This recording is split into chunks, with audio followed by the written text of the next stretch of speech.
तो आज की इस वीडियो में हम डिस्कस करेंगे ईवीएम एंड वीवीपैट के बारे में। और इस क्लियर नहीं हुई क्योंकि वीडियो है तो वीडियो में हमें आगे बढ़ना होता है। आप उस चीज़ को रिपीट करके या पॉज करके आप फिर से देख सकते हैं और अपने डाउट्स जो हैं वो क्लियर कर सकते हैं। अगर फिर भी कोई ऐसा डाउट रह जाता है जो आपको नहीं क्लियर होता वीडियो के माध्यम से, तो आप कमेंट सेक्शन में लिखिएगा। तो आई विल ट्राई, मैं आपको कमेंट जो है पढ़ के आपको उसका आंसर जो है वो वहाँ पे भी देने की कोशिश करूँगा। तो चलिए इसको शुरू करते हैं। और अगर आप चैनल पे ये वीडियो देख रहे हैं यूट्यूब पे, तो आप चैनल को सब्सक्राइब कर लेना, क्योंकि उसमें इस तरह की और भी वीडियोस जो है वो मैं लेके आपके लिए आता रहूँ। तो चलिए सबसे पहले हम फीचर ऑफ ईवीएम जो है वो देख लेते हैं। ईवीएम जैसे इलेक्ट्रॉनिक वोटिंग मशीन है, तो इलेक्ट्रॉनिक वोटिंग मशीन का मैं आपको ये बता दूं कि इस मशीन के जो फीचर्स हैं उसमें ये स्टैंड अलोन मशीन है।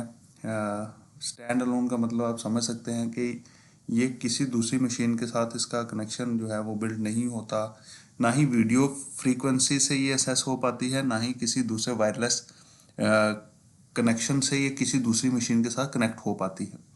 तो वन टाइम प्रोग्रामेबल चिप जो है इसके ऊपर वो इंस्टॉल है। एक बार ये प्रोग्राम हो गया तो रीप्रोग्राम जो है वो पॉसिबल नहीं है। Dynamic coding of the key press, इसमें क्या होता है कि अगर हम सेम की जो है अगेन एंड अगेन प्रेस करते हैं तो वो हर बार एक नया रैंडम कोड जो है वो जनरेट करती है, जिससे कि रिवर्स इंजीनियरिंग जो है वो पॉसिबल नहीं है। तो इसका मतलब कि मशीन जो है उसको हैक जो है नहीं किया जा सकता। अगर इस पे रिवर्स इंजीनियरिंग करने की कोशिश की भी जाए तो वो रिवर्स इंजीनियरिंग पॉसिबल नहीं है। तो मोटा मोटे तौर पे हम ये समझ सकते हैं कि डायनामिक कोडिंग ऑफ की प्रेस जो है इसका ये मतलब है। रियल टाइम क्लॉक इसके अंदर इंस्टॉल है। इसमें डेट टाइम स्टैंपिंग जो है वो साथ साथ होती रहती है। जब हम मशीन को ऑन करेंगे तो ये ऑन का टाइम बताएगी, और जब आप मशीन को ऑफ करेंगे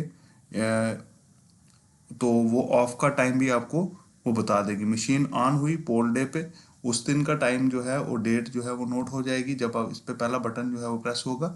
और सेम जब आप इस पे क्लोज बटन प्रेस करेंगे, मशीन कितने बजे क्लोज हुई है वो बटन और किस डेट को वो आपने प्रेस किया है बटन, वो डेट जो है वो भी साथ में नोट हो जाएगी। डेट एंड टाइम जो है वो इस तरह से हम इसका देख सकते हैं।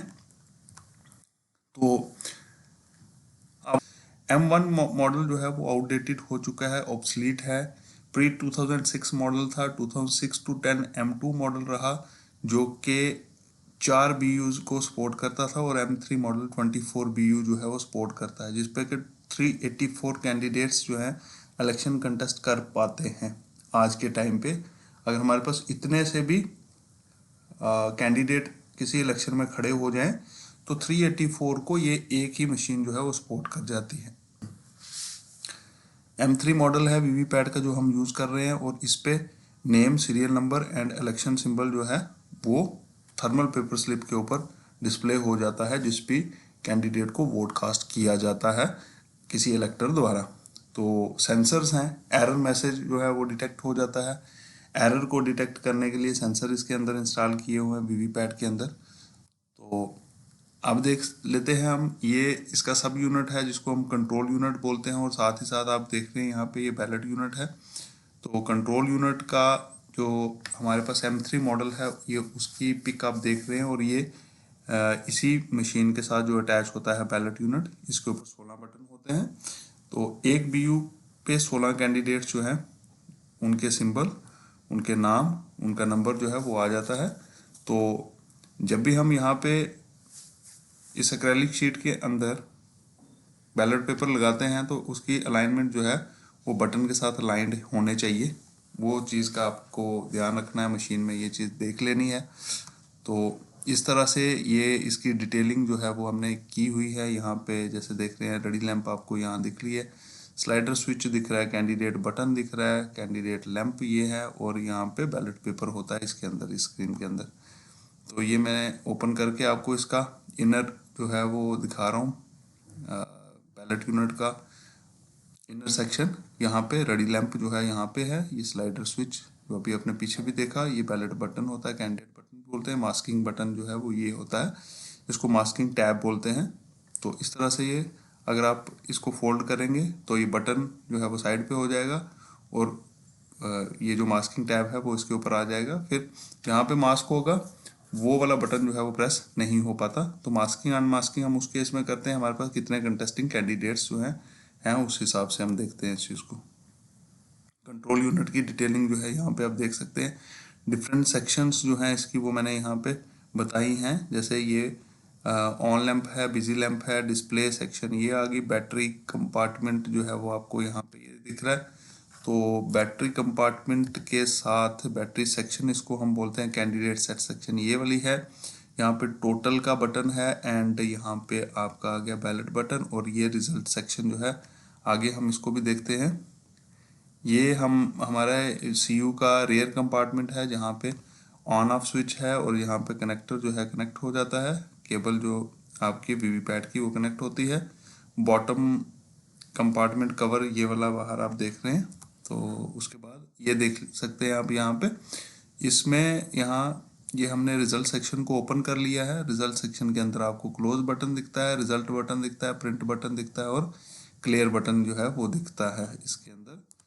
तो अब ये जो नीचे वाली सेक्शन है यहाँ पे ये टोटल का बटन है और ये बैलेट बटन है।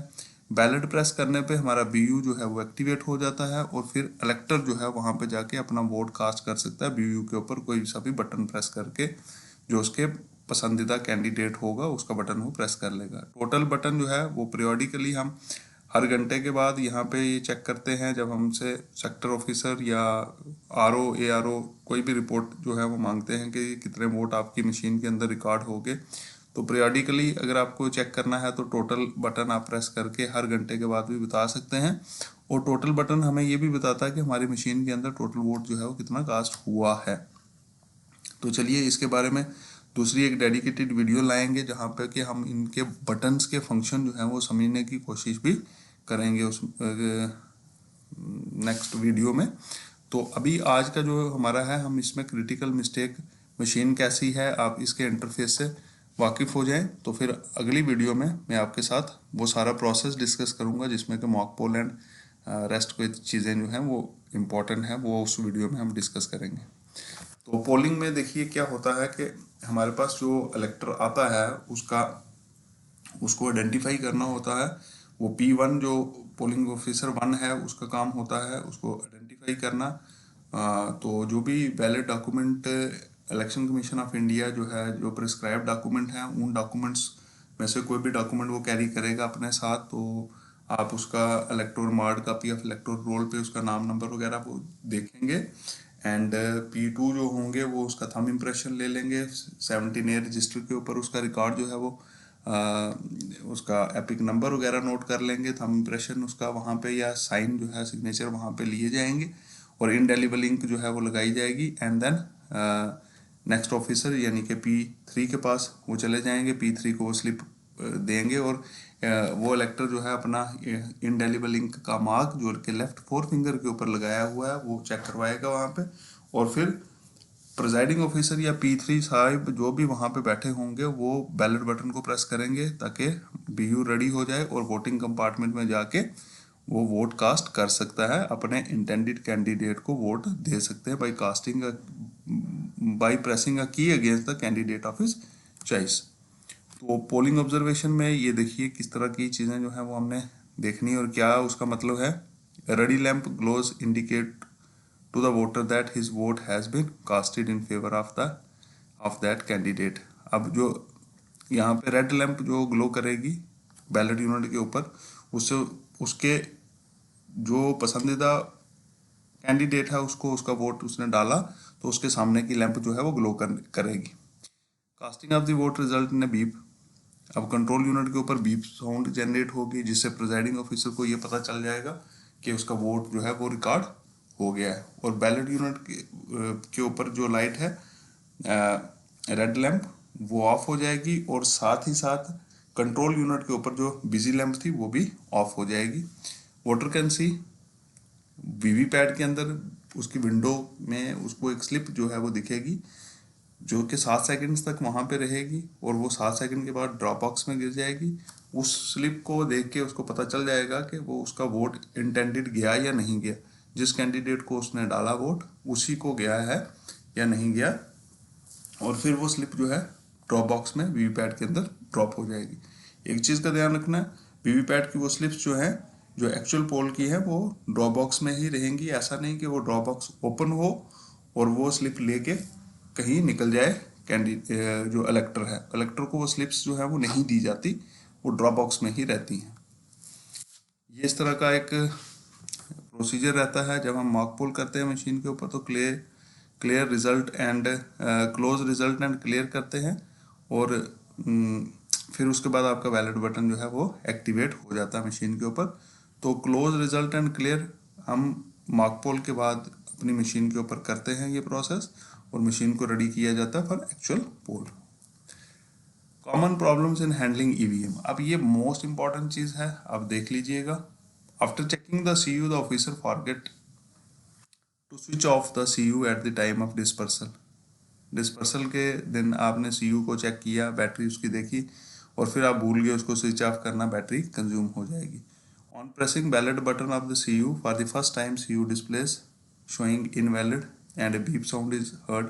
अब आप प्रेस कर देते हैं।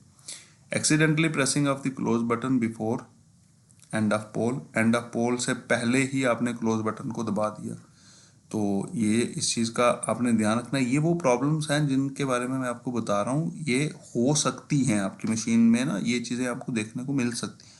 तो उस केस में आपको इनका सलूशन जो है वो भी पता होना चाहिए।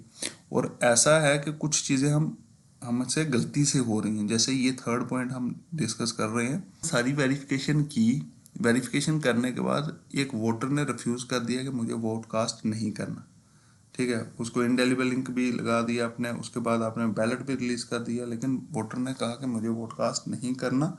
तो उस केस में क्या होगा कि अगर तो वो लास्ट इलेक्टर है आपका, तो उस केस में आप को अब सीयू जो है उसको क्लोज करना था। अब क्लोज जो है वो तब तक नहीं हो पाएगा जब तक कि वो जो कमांड आपने दी है उसको क्लियर ना किया जाए। तो क्लियर करने का एक क्या तरीका है, आपको स्विच ऑफ करना है सीयू को एंड स्विच ऑन करना है, और फिर आपको क्लोज बटन प्रेस करना पड़ेगा।